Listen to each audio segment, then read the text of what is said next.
Jesus then began to speak to them in parables. A man planted a vineyard.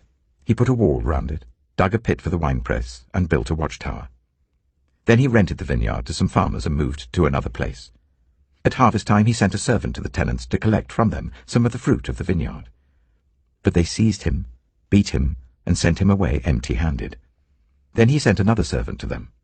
They struck this man on the head and treated him shamefully. He sent still another, and that one they killed. He sent many others. Some of them they beat, others they killed. He had one left to send, a son whom he loved. He sent him last of all, saying, "They will respect my son." But the tenants said to one another, "This is the heir. Come, let's kill him, and the inheritance will be ours."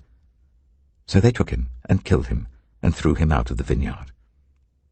What then will the owner of the vineyard do? He will come and kill those tenants and give the vineyard to others. Haven't you read this passage of Scripture? The stone the builders rejected has become the cornerstone. The Lord has done this, and it is marvelous in our eyes. Then the chief priests, the teachers of the law, and the elders looked for a way to arrest him because they knew he had spoken the parable against them. But they were afraid of the crowd, so they left him and went away.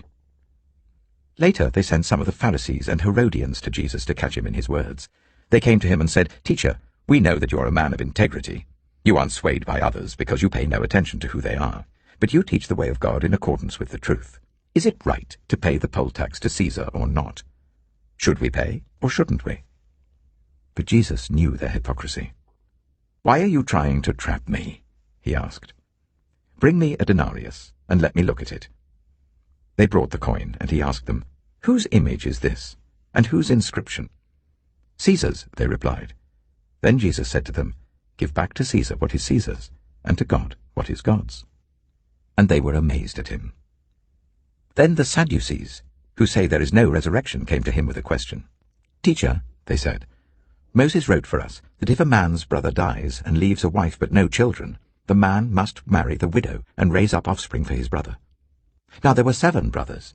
The first one married and died without leaving any children. The second one married the widow, but he also died leaving no child. It was the same with the third. In fact, none of the 7 left any children. Last of all, the woman died too. At the resurrection, whose wife will she be, since the 7 were married to her?" Jesus replied, "Are you not in error because you do not know the Scriptures or the power of God?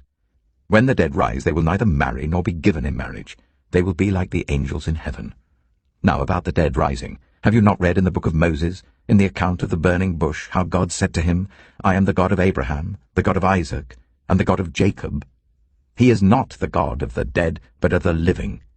You are badly mistaken."